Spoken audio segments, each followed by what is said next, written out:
He commanded the largest army the world had ever seen.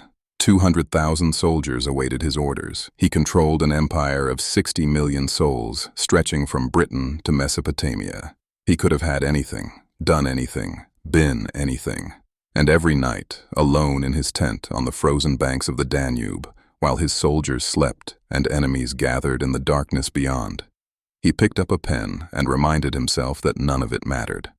This is the story of Marcus Aurelius, the most powerful man in the ancient world who chose wisdom over power, philosophy over pleasure, and left behind a private journal that would change millions of lives across 2,000 years, including, perhaps, yours. Marcus was born into a world most people cannot imagine. On April 26, 121 AD, in the heart of Rome, a child entered the world who would never know want, never know struggle, never know what it meant to be ordinary. His grandfather was consul of Rome, twice, and prefect of the city, the highest honor a senator could achieve.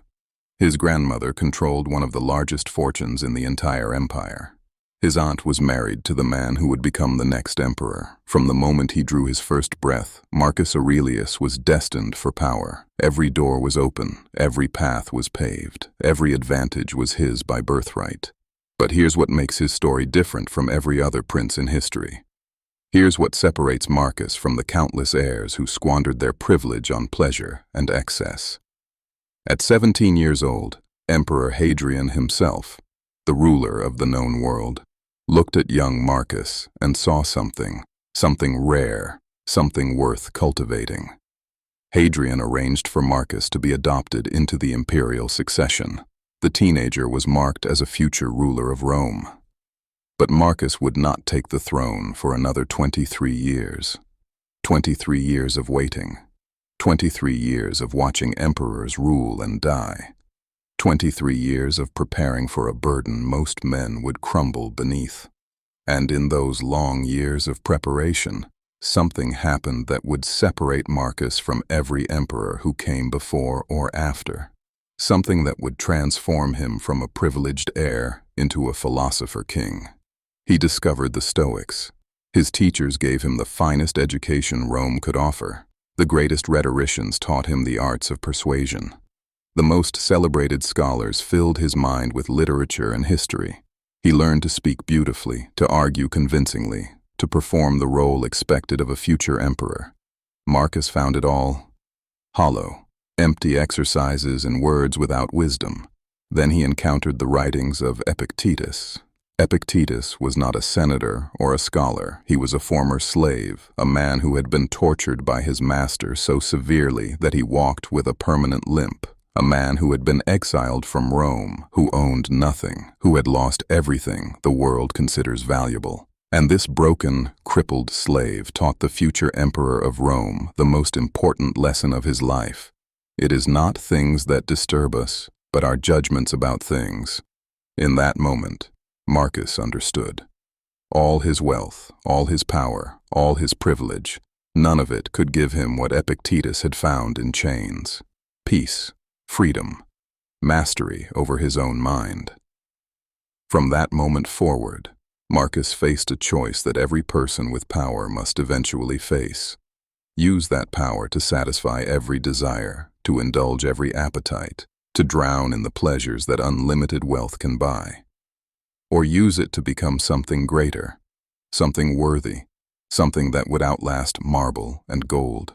Most emperors chose pleasure: Caligula, Nero, Domitian. The history of Rome is littered with rulers who let power corrupt them absolutely. Marcus chose philosophy, and that choice, made 2,000 years ago by a young man who could have had everything, is why we're still talking about him today. Why his words still guide presidents and generals and ordinary people seeking meaning in chaos. This is the path of the philosopher king, and it was about to be tested beyond anything Marcus could have imagined.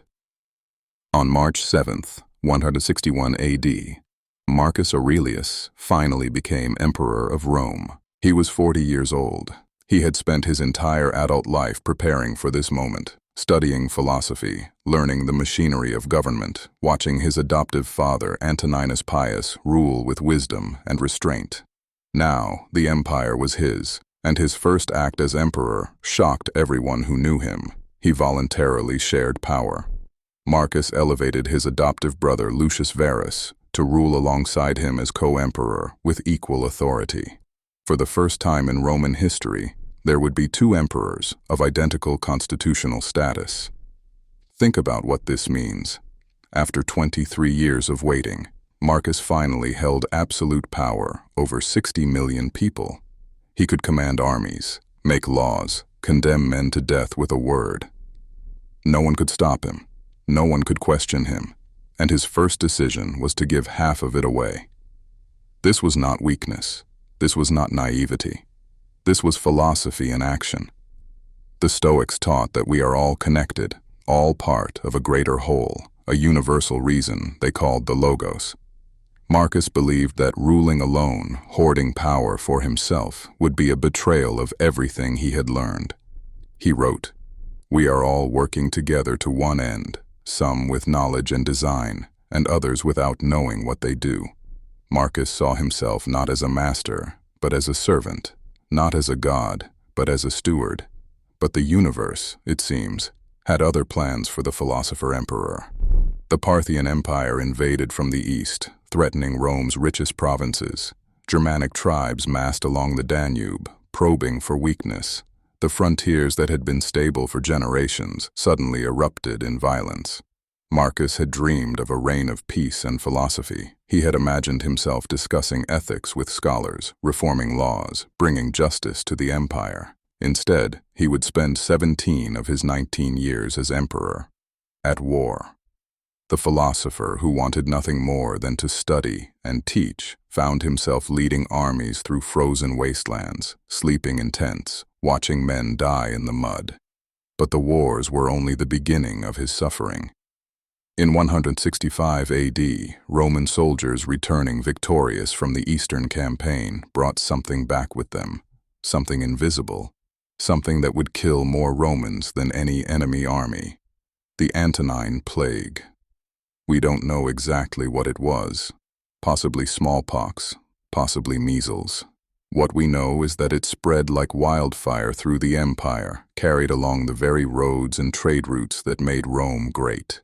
5 million people died, perhaps more. At its peak, 2,000 Romans perished every single day in the city of Rome alone. Cities emptied, armies collapsed, the economy shattered. Entire regions were depopulated. The tax base that funded the legions evaporated, and Marcus Aurelius, the philosopher who had prepared his whole life to rule in peace, had to hold it all together. Had to find soldiers when there were no soldiers. Had to find money when there was no money. Had to maintain order when the world itself seemed to be ending.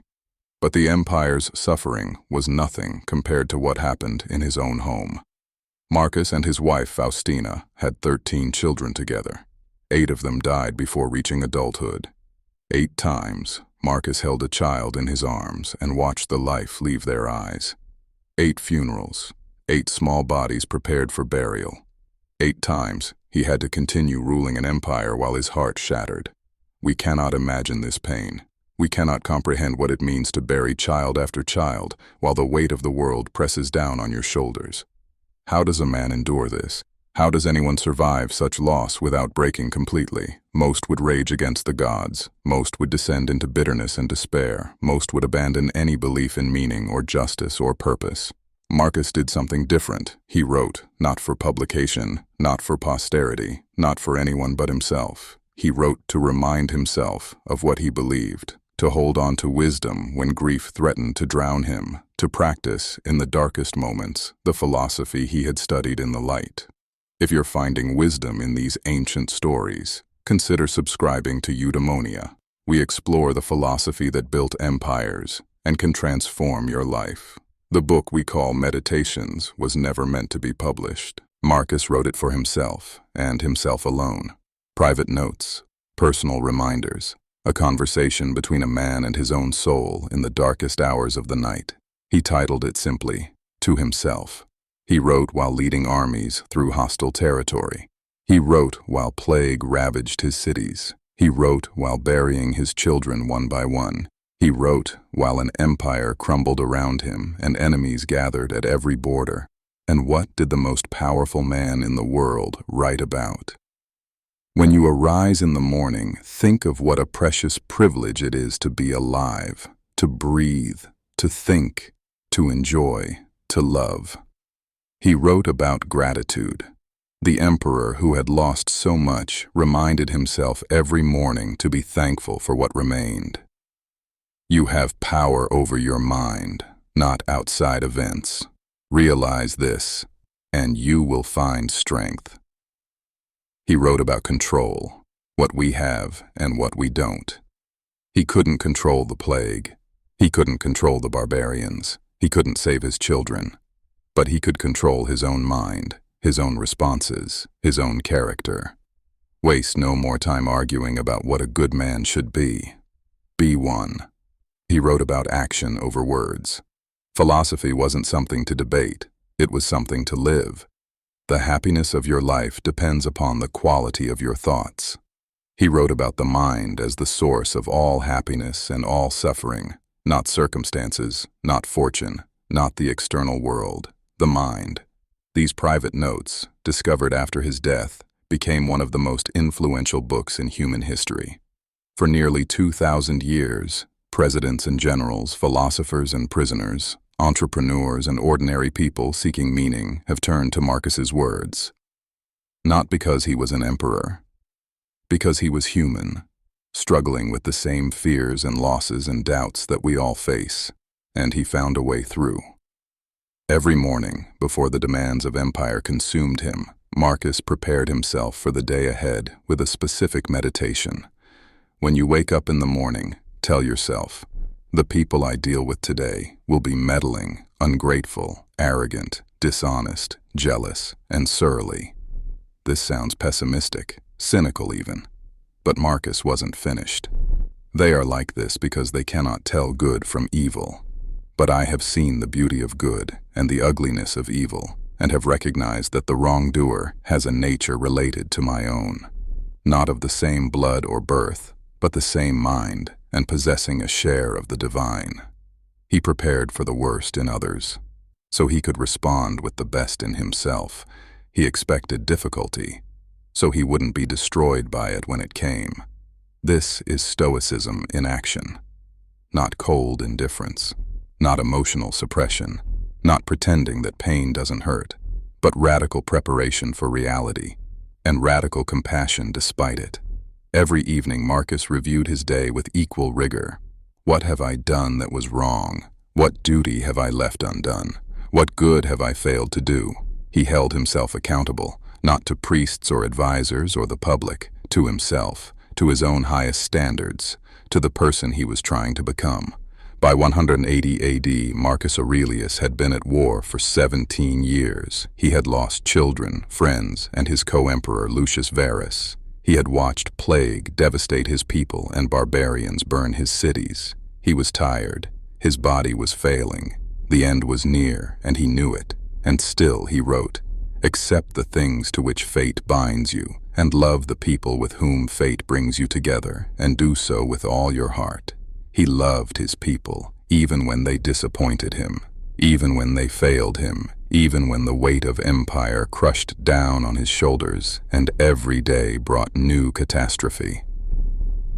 On March 17th, 180 AD, in a military camp near what is now Vienna, Marcus Aurelius died. He was 58 years old. He had spent nearly 2 decades at war, fighting to preserve an empire he never wanted to rule. His last words, according to legend, were spoken to his grieving soldiers. "Go to the rising sun, I am already setting." Marcus Aurelius has been dead for nearly 2,000 years. His empire fell. His dynasty ended with his son Commodus, who undid much of what Marcus had built. The golden age of Rome died with the philosopher emperor. But his words remain. Today, Navy SEALs read Marcus Aurelius before deployment. CEOs keep the meditations on their desks. Athletes use his techniques to manage pressure. Prisoners find hope in his pages. Ordinary people facing ordinary struggles discover that an emperor who lived 2 millennia ago understood exactly what they're going through. Why does Marcus endure when so many emperors are forgotten? Because he proved something that most people never learn. Power doesn't corrupt those who have already conquered themselves. Suffering doesn't destroy those who have found meaning within it. Death doesn't frighten those who have lived fully, who have loved completely, who have become the person they were meant to be. Marcus Aurelius chose wisdom over power. He chose philosophy over pleasure. He chose to become the person he wrote about, not perfect, but always striving, always returning to his principles, always trying again. The question he leaves us with is simple: what will you choose? If you want to continue this journey into ancient wisdom, subscribe to Eudaimonia. Next, we'll explore the incredible story of Epictetus, the slave who taught emperors how to be free. Until then, remember what Marcus wrote on those cold nights by the Danube. You have power over your mind, not outside events. Realize this, and you will find strength.